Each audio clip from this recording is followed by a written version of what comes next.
بسم اللہ الرحمن الرحیم۔ آج جو سورہ بقرہ کے اندر جس چیز کی جن آیتوں کی تفسیر کی گئی یا جن آیتوں کی تلاوت کی گئی اور ان کی تشریح کی گئی وَأَقِیمُوا الصَّلَاةَ وَآتُوا الزَّکَاةَ وَارْکَعُوا مَعَ الرَّاکِعِینَ کہ نماز کو قائم کرو اور زکوٰۃ ادا کرو اور رکوع کرنے والوں کے ساتھ رکوع کرو، یہ بات فرمائی گئی اس میں۔ اس کے بعد یہ بات فرمائی گئی کہ وَاسْتَعِینُوا بِالصَّبْرِ وَالصَّلَاةِ، اسی طرح نماز اور صبر سے جو ہے تم مدد چاہو۔ وَإِنَّهَا لَكَبِیرَةٌ إِلَّا عَلَى الْخَاشِعِینَ، اور یہ بہت بھاری ہے یعنی نماز، مگر جو لوگ ڈرنے والے ہیں ان پر یہ بہت آسان ہے۔ اور وہ ڈرنے والے کون ہیں؟ الَّذِینَ یَظُنُّونَ أَنَّهُم مُّلَاقُو رَبِّهِمْ، کہ جو اپنے رب سے ملنے کا یقین رکھتے ہیں، وَأَنَّهُمْ إِلَیہِ رَاجِعُونَ، اور انہیں اس بات کا یقین ہے کہ وہ اپنے رب کی طرف لوٹ کر جانے والے ہیں۔ تو یہ دو تین باتیں اس میں فرمائی گئی بنی اسرائیل کو مخاطب کرتے ہوئے، لیکن یہ صرف بنی اسرائیل کے لیے نصیحت نہیں ہے بلکہ عام انسان کے لیے اور خصوصی طور پر ہر مسلمان کے لیے یہ نصیحت ہے کہ وہ نمازوں کی پابندی کرے اور زکوٰۃ ادا کرے، اور اسی طرح جو ہے نماز اور صبر کے ذریعے سے مدد چاہے۔ دیکھیے دو چیزیں ہوتی ہیں، حب مال اور حب جاہ، یعنی مال کی محبت اور عہدے کی محبت، یہ دونوں چیزیں انسان کو ہلاک کر دیتی ہیں۔ تو ان دونوں چیزوں کا توڑ جو بتایا گیا وہ نماز اور صبر بتایا گیا۔ وہ کس طرح ان دونوں کا توڑ ہے؟ وہ اس طرح ہے کہ صبر کے ذریعے سے انسان کی ناجائز خواہشات تھم جاتی ہیں۔ جب انسان صبر کا دامن تھام لیتا ہے تو کیونکہ مال کی محبت اس لیے ہوتی ہے کیونکہ انسان اس کے ذریعے سے بہت سی ناجائز خواہشات پوری کرتا ہے، تو جب وہ ناجائز خواہشات پوری کرنے کی طرف قدم بڑھائے گا تو مال کی ضرورت لا محالہ اس کو پڑے گی۔ تو جب وہ اپنی خواہشات کو روک لے گا، جو ناجائز خواہشات ہیں ان سے وہ رک جائے گا، تو پھر یقینی طور سے اسے مال کی محبت اتنی نہیں رہے گی، بلکہ جو کچھ بھی اس کے پاس ہوگا اس پر وہ قناعت کر لے گا۔ اور دوسری بات یہ کہ نماز سے صبر حاصل ہوتا ہے۔ وہ اس طرح کہ نماز میں آپ کچھ نہیں کر سکتے، نہ کھا سکتے ہیں، نہ پی سکتے ہیں، نہ ہنس سکتے ہیں، نہ بول سکتے ہیں، یہاں تک کہ چکر مکر بھی نہیں دیکھ سکتے، بلکہ خاص طور سے خاص جگہ پر دیکھنا عبادت بتایا گیا ہے۔ تو جب انسان صحیح طریقے سے نماز ادا کرے گا، صحیح ڈھنگ سے نماز کو پڑھے گا اور اس کو ادا کرے گا صحیح وقت پر جماعت کے ساتھ، کیونکہ اس میں وَارْکَعُوا مَعَ الرَّاکِعِینَ کا بھی اہتمام کرنے کو کہا گیا ہے،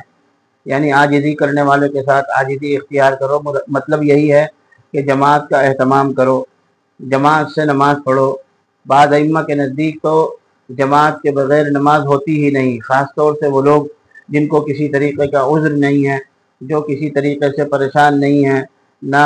ان کو کوئی خطرہ ہے، پھر بھی وہ نماز پڑھنے مسجد نہیں آتے ہیں، تو پھر بعض ائمہ کے نزدیک تو ان کی نماز ہوتی ہی نہیں۔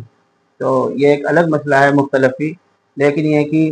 بہرحال جماعت کے ساتھ نماز پڑھنے کے اہتمام کی تاکید بہت آئی ہے حدیث شریف میں۔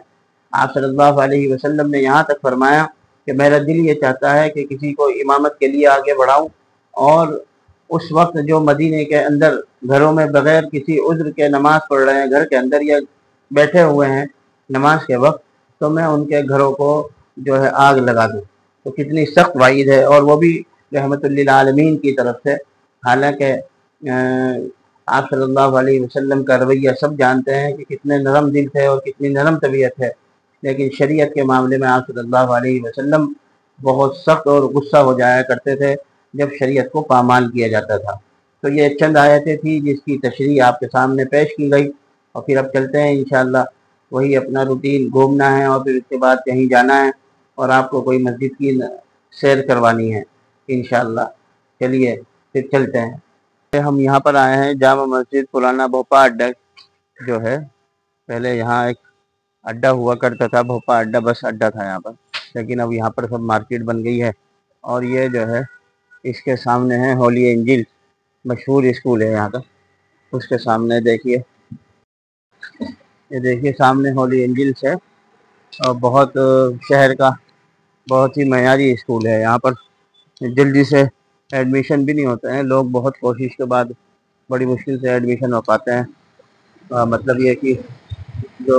پڑھانا چاہتے ہیں اسکول کے اندر وہ یہاں پر پڑھانا چاہتے ہیں بچوں کو، اور یہاں بہت ہی اچھی اور معیاری تعلیم ہوتی ہے۔ اسی کے سامنے یہ مارکیٹ ہے پرانا اڈا بھوپا تھا، لیکن اب یہاں سے شفٹ ہو کے دوسری چل گیا،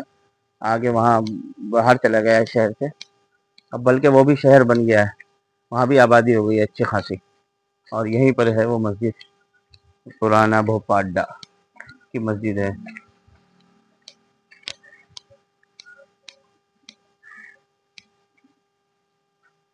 یہ سب اڈے کے کام میں آیا کرتے تھے والے کمرے، اور یہاں پر فوراً داخل ہوتے ہیں، یہاں کوئی روک ٹوک ایسی نہیں ہے، بلکہ فوراً بسم اللہ والصلاۃ والسلام اللہم افتح لی ابواب رحمتک، یہ وضو خانہ ہے۔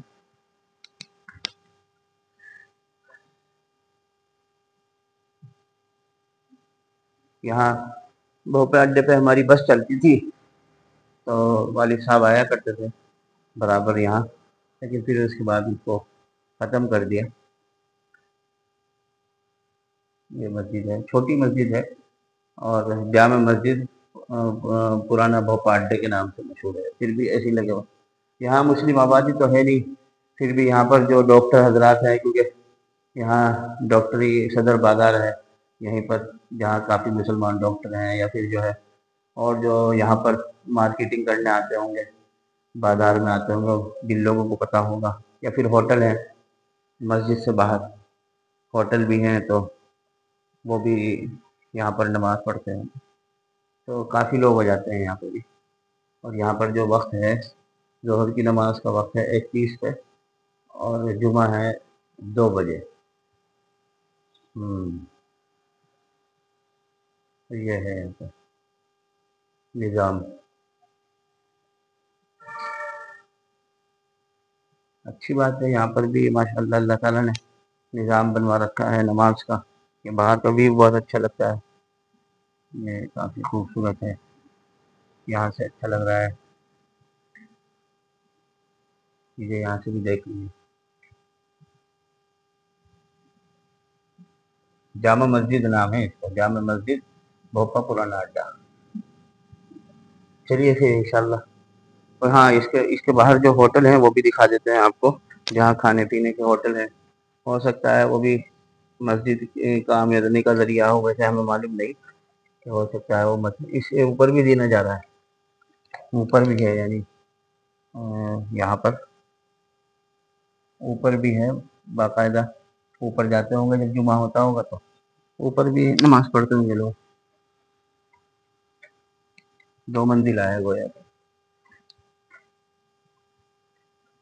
بھی دکھا دیتے ہیں باہر سے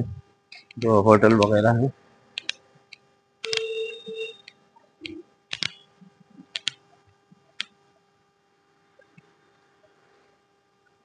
یہ سب ہوٹل ہے، ہاں مسجد کو کرایہ آتا ہوگا اس کا شاید، کیونکہ یہ سب مسجد سے اٹیچ ہے۔